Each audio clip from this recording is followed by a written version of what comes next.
Bien, amados, el título de la prédica era Tu 50%. Y ese Tu 50% es un título medio interactivo, porque puede ser tu 50% y falta el otro 50%. ¿Quién pone el otro 50%? Esa, bien ahí casi atenta. Y es miércoles por la noche. Un 50% es nuestro y el otro 50% es de Dios.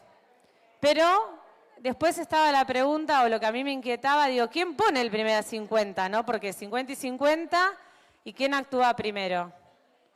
Porque ¿quién se anima? Entonces pensaba, ¿en qué momento de mi vida y en determinadas etapas o situaciones, en qué momento estoy? ¿Estoy en mi 50% o estoy esperando que Dios actúe o estoy viendo el 50% que pone Dios? ¿Y quién actúa primero? Entonces empiezo a buscar en la Biblia y no terminaba de cerrar y me agarró el pastor 2 minutos así en un fium, ¿vieron que te tira palabra? Y me explicó lo que era o lo que había pasado cuando Jesús había resucitado a Lázaro. ¿Quién había corrido la piedra? ¿Quién había hecho ahí un 50 y un 50?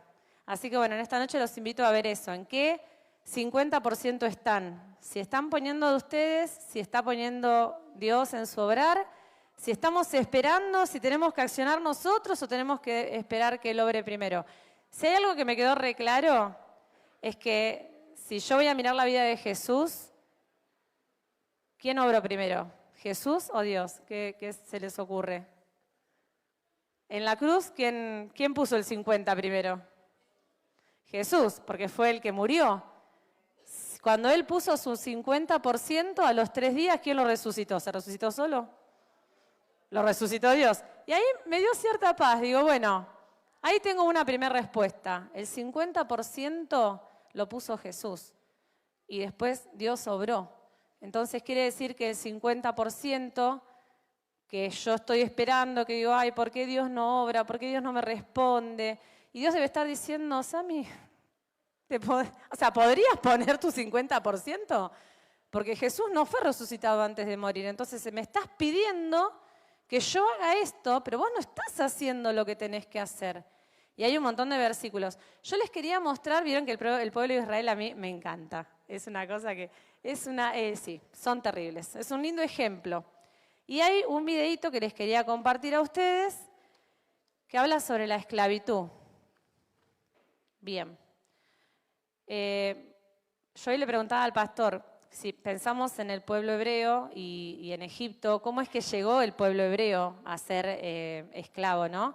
Y el pastor me explicaba que fueron 400 años de sucesos inesperados hasta que en un momento terminan esclavizados. Y les voy a mostrar un pequeño videito que ya vimos con los niños de la escuelita. ¿Lo tienen por ahí? Es re cortito, pero quiero que le presten mucha atención a cómo vivía el pueblo hebreo y qué está haciendo el pueblo para salir de esa situación. Porque finalmente sabemos todos, no le estoy spoileando nada, que salen de la esclavitud. Bueno, fijémonos qué es lo que hacen ellos para salir de la esclavitud. ¿Cuál fue su 50%? El 50% sobrenatural de Dios, después viene que son muchísimas.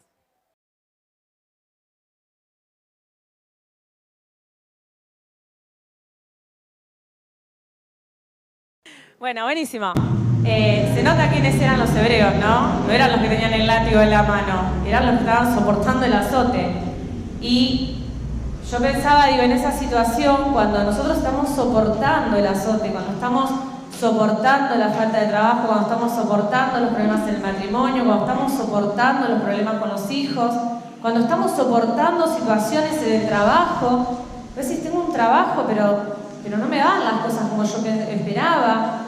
Y cuando estás soportando y soportando, el pueblo ahí hebreo no dijo, ay Señor, si te van ganas.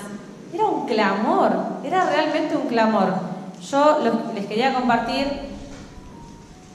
en Éxodos 1, del 11 al 14, hay una versión que es la TLA, que no me acuerdo bien lo que significaba,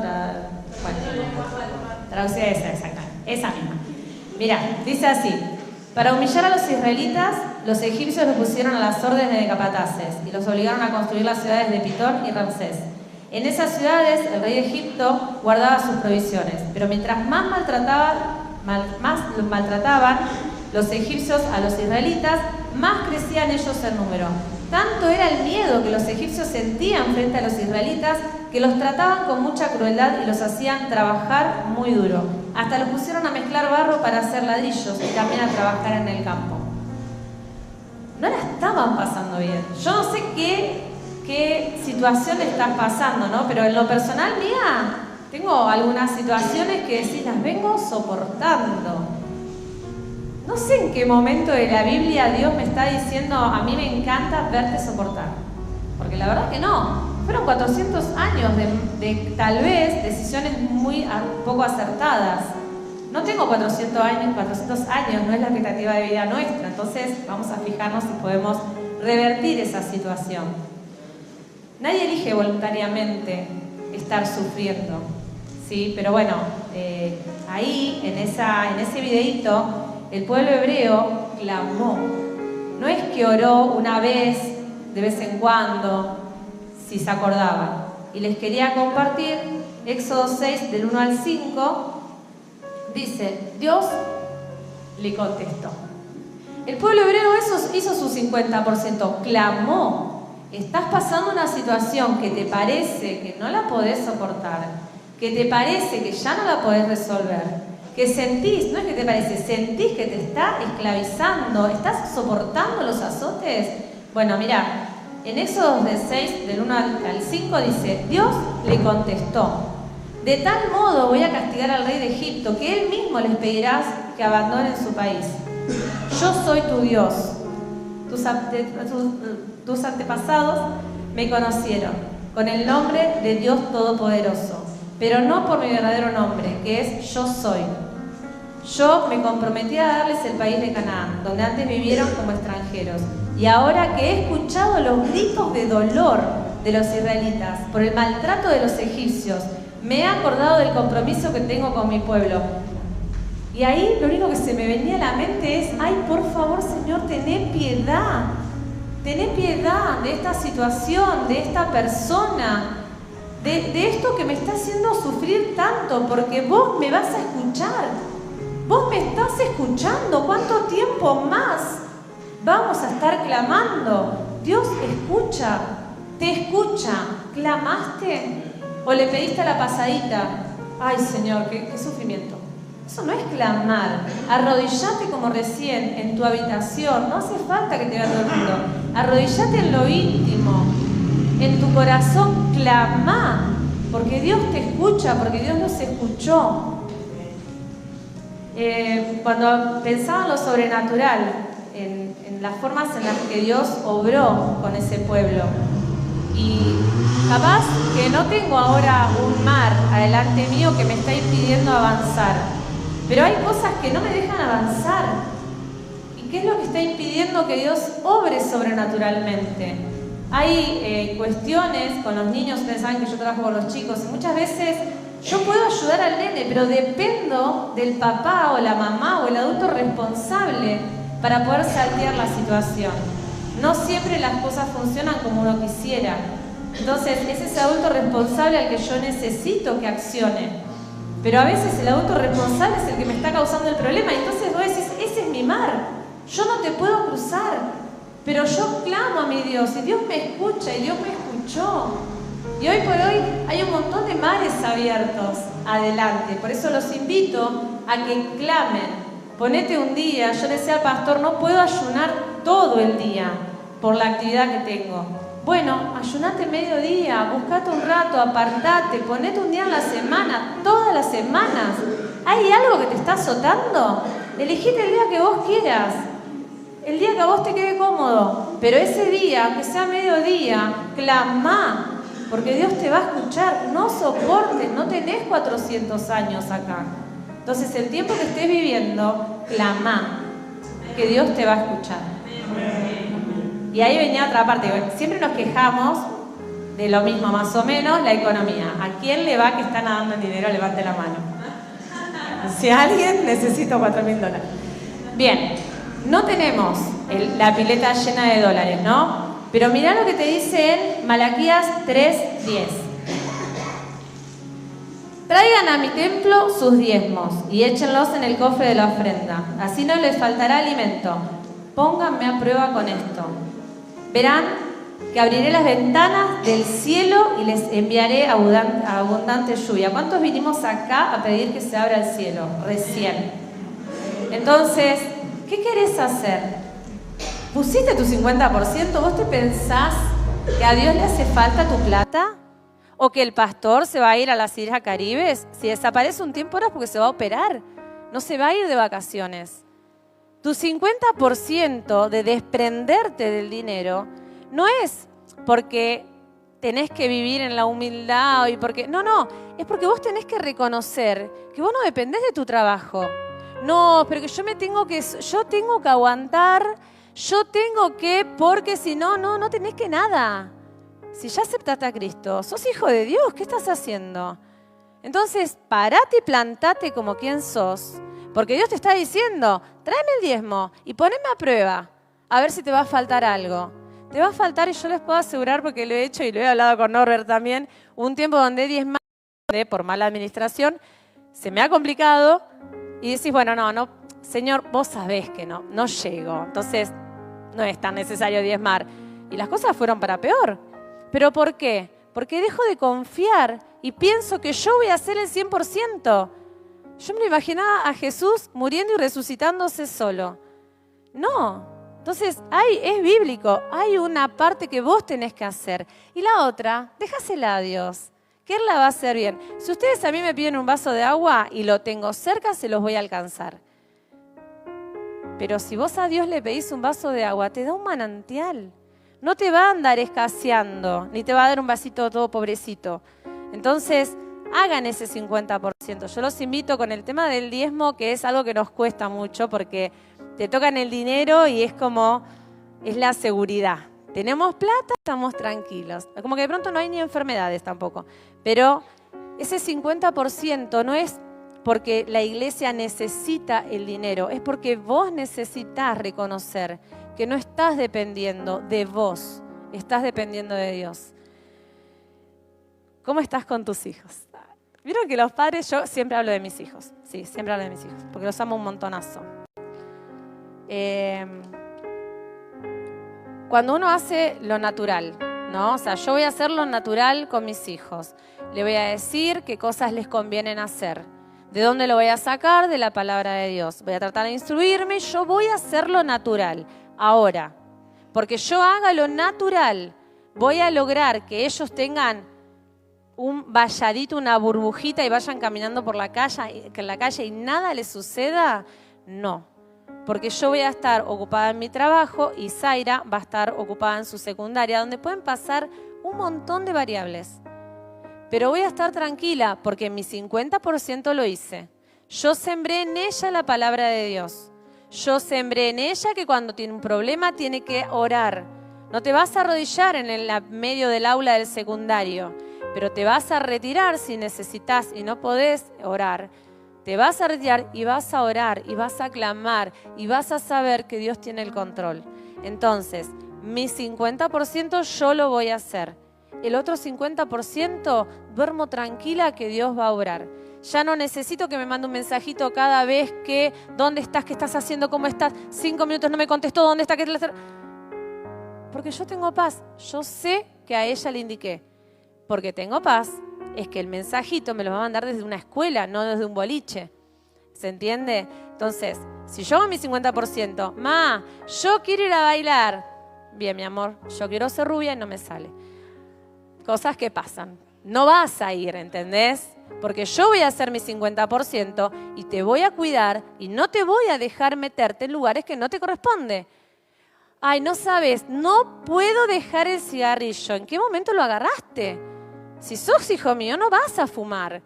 Pero porque yo voy a hacer mi 50% y te voy a explicar los daños que te trae el cigarro. Entonces, vos haces tu 50 como padre.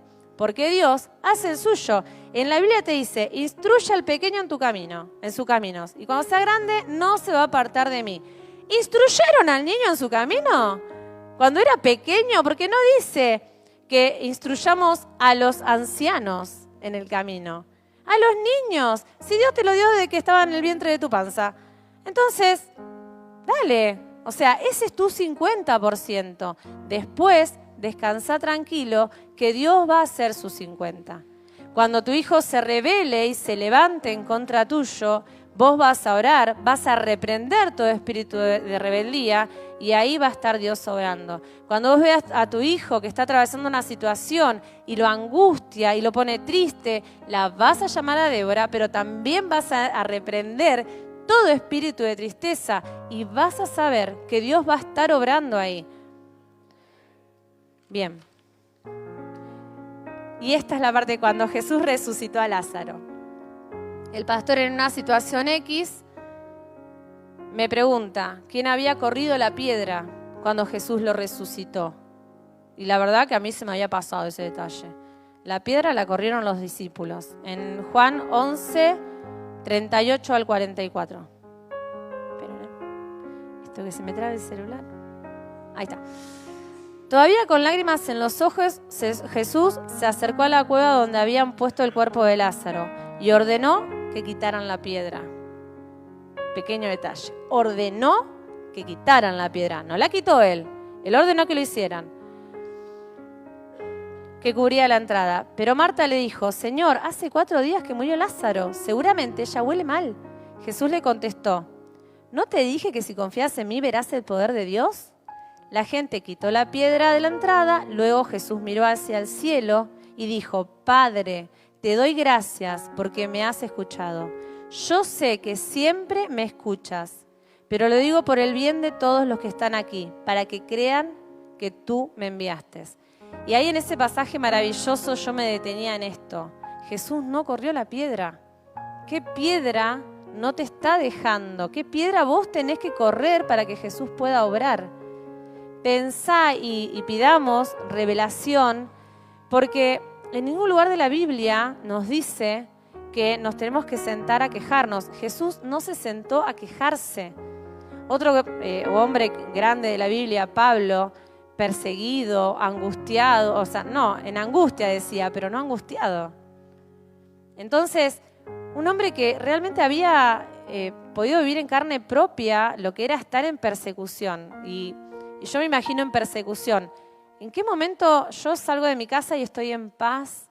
Voy a mi trabajo donde sé que todos me reciben. Salgo del trabajo, vengo a la iglesia donde sé que todo está bien. Imagínense en tener que estar escapándose, porque si no te matan. Es realmente difícil. Entonces, volviendo a esto de Jesús, ¿qué piedra no te está dejando? Pedile a Dios que te revele qué tenés que hacer. Porque si vos te sentás a quejarte por lo que estás pasando, la piedra va a seguir ahí, no la estás moviendo. Hay un pasaje en Santiago que dice, cuando están angustiados, alaben. Hay una canción incluso. Alaba. Estás sufriendo, alaba. ¿Por qué? Porque esa piedra la tenés que correr. Y no la vas a correr si te enojas. No la vas a correr si te cruzas de brazos. No la vas a correr si empezás a protestar. O si decidís distraerte y meterte en cosas que no te convienen. Entonces, si todo te es lícito, pero no todo te conviene, corre esa piedra. Córrela porque Jesús va a obrar. Jesús va a resucitar eso que está muerto. Jesús te va a dar eso que estás pidiendo y va a quitar aquello que te estorba. Pero vos tenés que hacer tu 50%. Entonces, en esta noche, cuando ustedes me digan, o cuando piensen, no me digan, cuando ustedes piensen, no, lo que pasa es que yo no puedo poner límites. Hola, sí, yo poner límites. Bien, sí, yo no puedo poner límites. No, porque yo no puedo enfrentar esto. ¿Cuántas veces le he dicho a Nora, yo no quiero estar acá? No quiero, no acá, no es que acá, en la situación en la que me encontraba. Nori, yo no quiero estar en esta situación. ¿Por qué tengo que estar acá? ¿Para qué tengo que pasar por esto? Entonces, cuando vos vengas con tu no puedo, y estés ahí soportando el azote, y estés con el llanto, y con la tristeza, y con la angustia, y se te enferma el cuerpo también. Eso está comprobado científicamente. Entonces, cuando vos pienses en todo eso, acordate que todo lo podés en Cristo que te fortalece. Hay un versículo en Filipenses que te invita a pensar que Dios te está diciendo que todo lo podés en Él, porque Él te va a dar las fuerzas. Lo único que tenés que hacer es poner tu 50%, ¿sí? Buscar, clamar. No es un pensamiento, no es un domingo cuando vos venís, un miércoles cuando vos venís. Es metete y empezá a clamar. Bien, pastor, hemos terminado. Me porté bien. 10 menos 5 y es portado genial. Pero bueno, amados, gracias.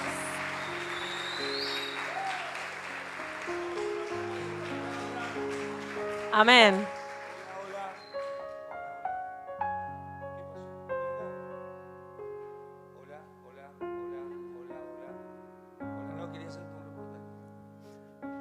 ¿Para qué termine 5 minutos antes? Aprendiendo del pastor. ¿Pueden venir a cambiarlo, por favor? Sí, gracias, gracias. Está bien, lo que vos quieras, sí. Bueno, le damos un aplauso a la palabra del Señor. Qué lindo.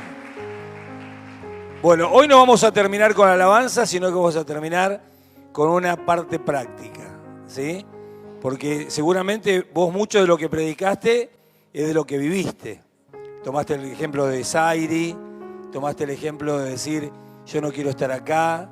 Y yo te hago una pregunta, ¿cuál fue la salida para esa situación en la que viviste difícil? Si vos tuvieras que dar un consejo, ¿qué fue lo que hiciste práctico para salir de esa situación? No, porque no se escucha en el Face. No, que están mis papás mirándome. Se tiene que escuchar. Hola, pa, hola, ma. Lo más urgente cuando realmente me apretó mucho el zapato fue el ayuno. Sí. Muy bien. Y después que ayunaste, después que oraste, después que nos enseñaste a clamar, ¿qué otra cosa hiciste? ¿Qué buscaste? Consejo de Dios para saber para dónde ir, para saber qué hacer. Y en ese momento sí fue difícil porque había situaciones en las que no me animaba. A veces Dios te marca que tenés que hacer algo y no lo creía. La verdad, soy sincera, pastor, me parecía raro. Yo, no va a pasar, esto no va a pasar. Y Dios me decía, tenés que ir y poner el cuerpo ahí. Yo, bueno, yo voy, pero... Está bien, está bien. ¿Subimos un poquito más? ¿Se escucha bien ahí? Muy bien. Bueno, entonces, primero oraste. Amén, sí. Ayunaste. Sí. Clamaste como hicimos aquí hoy Sí. nosotros. Después pediste consejo. Sí, y algo que me enseñó usted, que en algunas cosas todavía no las puedo lograr, pero todo lo puedo en Cristo que me fortalece, Sí. que es confrontar, no escaparle al problema. Bien, eso vamos a venir después. Pediste consejo. Sí. Bien. ¿Y después qué hiciste con el consejo? ¿Lo escuchaste o buscaste la obediencia? Lo escuché y busqué la obediencia. Bien. Dentro de lo posible Bien, bien. Y en la obediencia está la bendición. está la bendición. Pero en esa obediencia, por ejemplo, te tocó hacer algo que a vos no te sale, pero no lo hiciste porque no te sale, sino que lo hiciste porque obedeciste. Y ahí es donde tuviste que confrontar. Sí. Bien. Y confrontar situaciones, por ejemplo, en términos bíblicos, como cuando David tuvo que enfrentar a Goliat. Para mí sí. Bien. ¿Y ahí cuál fue el plus? Confiar en Dios y también ver tu propia limitación, o dijiste, decido obedecer y hacer algo que nunca hice porque sé que Dios me lo está pidiendo. Sí, obedecer y hacer algo que no hice. Y realmente, no quiero decir no creer, pero aun cuando las cosas buenas pasaron, una de ellas tiene que ver con el trabajo, me largué a llorar porque no podía creer. Y luego decís, pero esto es real. Y me acordaba de Dani, me acordaba de todo el proyecto que ella había presentado. Y hay cosas que todavía no las puedo creer. O sea, me cuesta caer que están pasando. Bien, bien. Bueno, yo le hago todas estas preguntas porque quiero llevarla a una posición en base un poquito a lo que vivimos hoy. El culto, yo no sabía que ibas a predicar de esto. El culto fue un poquito eso, ¿no? Sí. Un poquito ir en contra. Ustedes fíjense que nosotros, ahí Sami empezó con la esclavitud. La esclavitud del pueblo de Israel, ¿dónde? En Egipto. En Egipto, ¿quién reina? Faraón. Faraón es tipología del enemigo, de las almas, el diablo. Nosotros somos cuerpo, tenemos cuerpo, ¿sí? En nuestro cuerpo está la naturaleza pecaminosa caída. Y nosotros somos esclavos de esta naturaleza pecaminosa. La naturaleza pecaminosa nos lleva a hacer cosas que no queremos hacer. Nos lleva a pensar cosas que no queremos pensar. En la Biblia dice que el que peca, esclavo de su pecado es. La naturaleza pecaminosa nos lleva a pecar. ¿A cuánto nos pasa eso? A mí me pasa, ¿sí? Entonces, se podría decir que vivimos en Egipto, ¿sí? Vivimos acá, en Egipto, estamos esclavos del pecado. Pero, después de Egipto, ¿dónde lo llevó el Señor? Lo llevó al desierto. Sí. Al desierto lo sacó. ¿Qué es la tipología del desierto en nuestro ser? El alma. El alma es, cuando el cristiano vive en el alma, es un cristiano almático, ¿sí? Cuando vivimos en el alma, no podemos experimentar a Dios, porque en el alma se mueven todo lo que es emociones, pensamientos, sentimientos, voluntad. Quiere decir que el cristiano, el hijo de Dios, la hija de Dios, que vive almáticamente, que vive esperando sentir, que vive esperando buscar cosas que le gusten y no se ocupa qué es lo que le gusta a Dios, seguramente va a vivir en el desierto. Quiere decir que vivís de una forma almática, nunca vas a crecer en Dios. ¿Y a dónde los llevaba? ¿Por qué los libertó de Egipto y pasó por el desierto? ¿A dónde los quería llevar el Señor? A la tierra prometida. A la tierra prometida. La tierra prometida es símbolo de nuestro espíritu. Dios quiere que nosotros vivamos vidas en el espíritu. Nos quiere llevar a la tierra prometida. Nosotros tenemos a Jesús en el corazón. Cuando nosotros vivimos negándonos a nosotros mismos en el alma y en el cuerpo, solo ahí podemos entrar a la tierra prometida, es entrar al espíritu. Y cuando entramos en el espíritu, entramos por algo que hoy dijo Sami. Entramos por la obediencia. Amén. A la palabra de Dios. Entramos por obediencia al consejo. Y muchas veces el consejo va en contra de lo que sentís. Entonces ahí es donde tenés que aprender a negarte a vos mismo para hacer morir eso, para entrar al espíritu. Y cuando un cristiano vive en el espíritu, vive obedeciendo a Dios. No al pastor, a Dios. Porque Dios es espíritu, y al vos moverte en el espíritu, tenés vía cielo constantemente, tenés cielos abiertos, tenés comunión. Entonces un poco lo que vos predicaste es, si nosotros no hacemos el 50% que Dios nos llama, es muy difícil vivir en el 100% al cual Dios quiere que vivamos. Amén. Bueno, te dejo el cierre a vos ahora.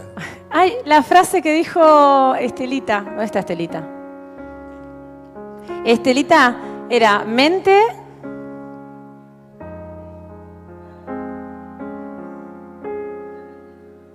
Vení, Estelita, así. Ahí está. Yo te doy el micrófono, vení. Porque fue la frase terrible.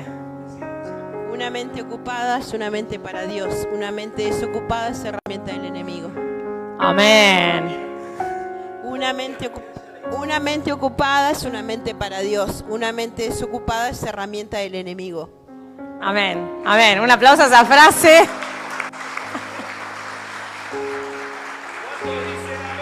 Amén. Bueno, en base a eso también, si estás pasando un momento difícil y sentís que no podés, Bueno, vení, que acá el pastor seguramente te va a ocupar en algo para que tu mente esté conectada. No solamente el pastor, hay un equipo de líderes Amén. también. Estela es una líder, hay muchos líderes. La iglesia no es pastor dependiente.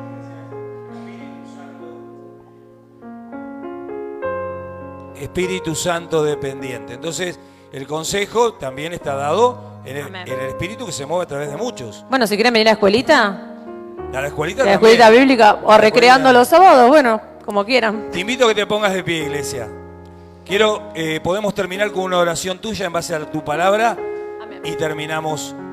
También vamos a saludar la transmisión. Cuando termine la oración de Sami, decimos amén. Saludamos a los hermanos del Fake. Lindo tenerlo con nosotros. Y bueno, y cuando terminamos la oración, nos despedimos a casa. Vamos. Amén. Bueno, papá, te damos gracias, Señor, por esta palabra. Gracias porque nos invitás, Señor, a vivir al 100% tomados de tu mano. Gracias, Padre, porque sabemos que en tu presencia vivimos de victoria en victoria. Papá, en esta noche queremos pedirte revelación, papá. Revelanos qué es lo que estás buscando en nuestras vidas, Señor. Revelanos qué tenemos que hacer, papá, para permitir que vos sigas obrando. Padre Santo, revelanos, papá, cómo encontrarte. Revelanos, Señor, los momentos para buscarte, Señor. Poné palabra en nuestro corazón, en nuestra boca, en nuestra mente, Señor. Palabra para hablarte, papá. Danos esa oportunidad, Señor, de buscar en tu palabra y entender. Abrí nuestro entendimiento, papá. Quita toda venda, Señor, de incredulidad, papá. Quita, Señor, acallá las voces del enemigo en nuestro oído, Señor. Que podamos escucharte, danos la sensibilidad, Señor. Y hacenos entender, papá, que somos hijos tuyos, Padre. En la cruz nos compraste, Señor, con la sangre preciosa de Cristo Jesús. Y porque Él así lo decidió, Señor, y porque vos te determinaste a resucitarlo, Padre, es que en este momento podemos gozar de la libertad, Señor. En este momento podemos levantarnos y guerrear, papá, en el Espíritu, contra todo aquello que no vemos, pero que nos está afectando, Padre. Señor, cubrimos nuestras casas, nuestra vida, Padre. Levantamos vallados de fuego, Señor, alrededor de aquellos que amamos, papá. Y te pedimos que tú estés obrando, Señor. Revela en esta noche, Padre, todo lo que tú quieras que nosotros podamos entender, Señor. En el nombre de Cristo Jesús te entregamos nuestras cargas, las preocupaciones, los enojos, las angustias, papá.